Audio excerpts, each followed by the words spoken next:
Регион с самой богатой историей и культурным наследием. Ингушетия всегда славилась своим колоритом и уникальностью. Восстановление республики сыграло ключевую роль в становлении и развитии нации в составе сильной державы– Российской Федерации. Еще 31 год назад ингуши и представить не могли перемены, которые происходят в республике по сей день. Во всех населенных пунктах, в том числе и отдаленных, открываются новые дома культуры. Два подобных соцобъекта заработают в селениях Датых и Гейрбекюрт. Благодаря этому национальному проекту у нас в республике строится, ремонтируется практически за последние 10 лет у нас около 30, вот просто мы еще на стадии завершения каких-то домов культуры, возведено и отремонтировано. Это огромная цифра. И мы планируем объять все населенные пункты республики, включая самые дальние. В этом году мы подали заявку, например, для того, чтобы построить 2 дома культуры в Джаразском районе. Это селение Гулей, Альгетии.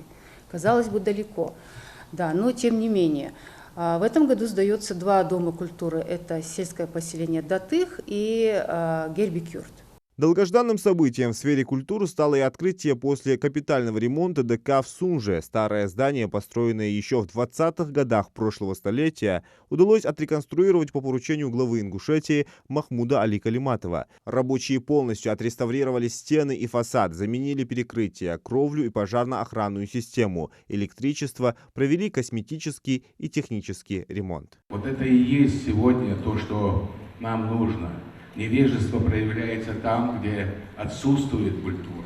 Мне кажется, настолько светлое помещение, Дом культуры, и я думаю, что он будет востребован.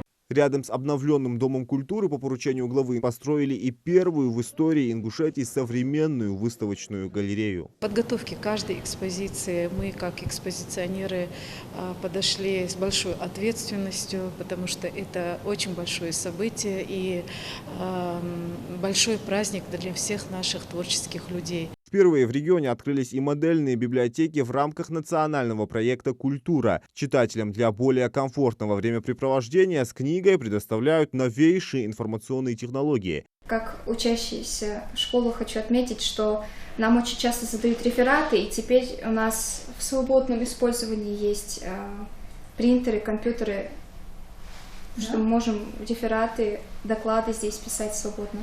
Усилиями главы региона Махмуда Али Калиматова в Ингушетии создан первый камерный оркестр при Государственной филармонии имени Ахмета Хамхоева.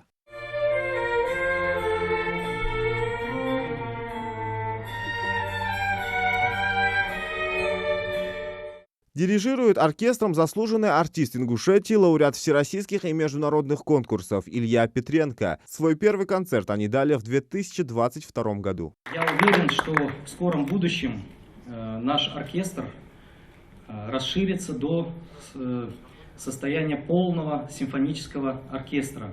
Хочу поблагодарить главу республики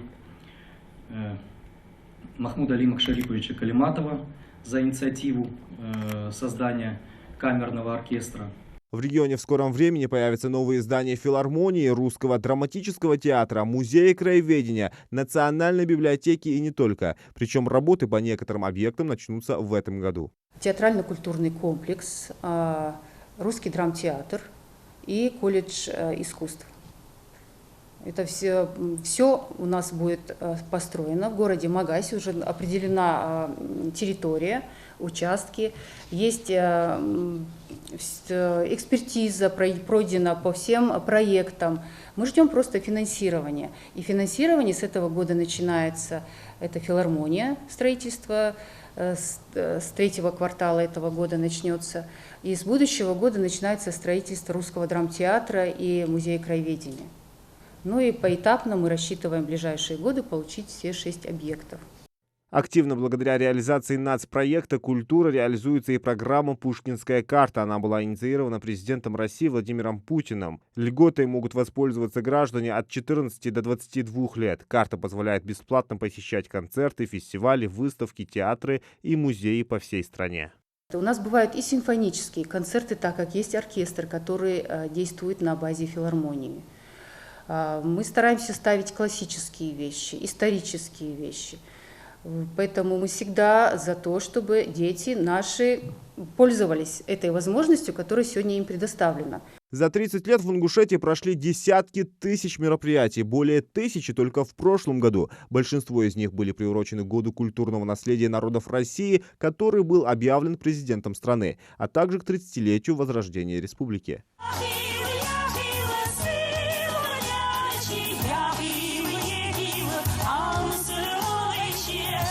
Если взять в общем за 3 года у нас было 2 очень значимых события. Это даты, это 250-летие единения России с Ингушетией, очень значимая дата в 2020 году. И в 2022 году это, конечно, мы отмечали 30-летие со дня основания Республики Ингушетия. Очень значимые 2 даты, к которым у нас было приурочено, наверное, все самое значимое, все объемно во всех учреждениях культуры, были задействованы все деятели искусства, и прошли эти мероприятия на очень высоком организационном уровне.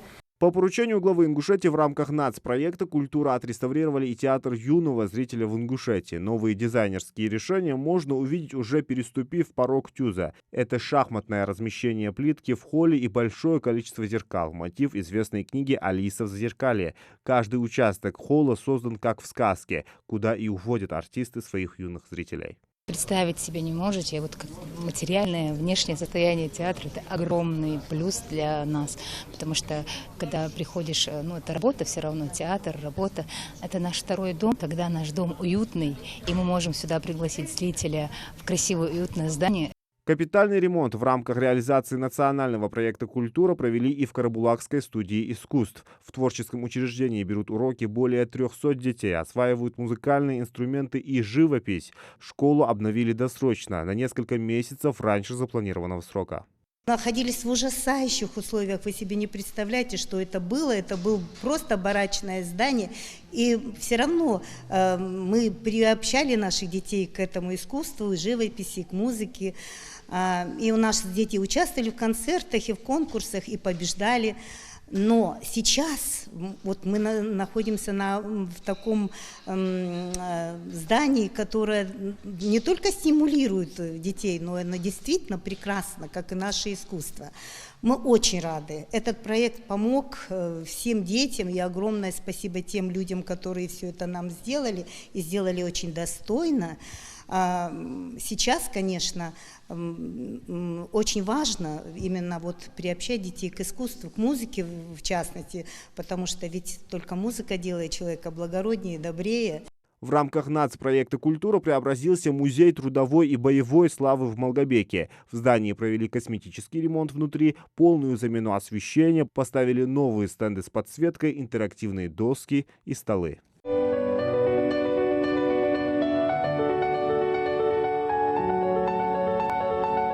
Также в Ингушетии каждый год проходит международный кинофестиваль «Золотая башня». Я хочу просто поблагодарить республику, что она стала сегодня вообще-то центром кинематографии на Северном Кавказе. В этой республике в течение последних 10 лет несколько раз проходили фундаментальные для развития кинематографии нашей страны различные совещания. Особое внимание руководство региона уделяет сохранению культурного наследия Ингушетии, ведь без прошлого не будет и настоящего. В этом году в республике с рабочим визитом побывала делегация Министерства культуры Российской Федерации во главе с заместителем министра Сергеем Обрывалиным. Представители федерального ведомства вместе с главой региона Махмудом Али Калиматовым, а также владельцем промышленно-финансовой группы «Сафмар» Михаилом Гуцериевым посетили горную Ингушетию. Группа «Сафмар» в текущем году намерена продолжить восстановление башенных комплексов Джайрахского района. Ознакомиться с теми наследием, которое нам досталось от наших предков, это уникальные великие вещи. И мы месяц назад, полтора, были в министерстве. Встречались с Ольгой Борисовной, там и Сергей Геннадьевич был, и с нами был Михаил Сафарбекович, и мы обсуждали вопросы, которые должны поддержать, чтобы вы воочию увидели. И я думаю, что и Ольга Борисовна, и в целом правительство наверное, обратит внимание, Конечно, будет уже обратили поддерживать, внимание, да. но все-таки более внимательно отнестись к этому наследию. Это достояние республики, но оно России. Достояние. В этом году по поручению главы региона начнется реконструкция древнего христианского храма Тхабаярды, который находится в аварийном состоянии.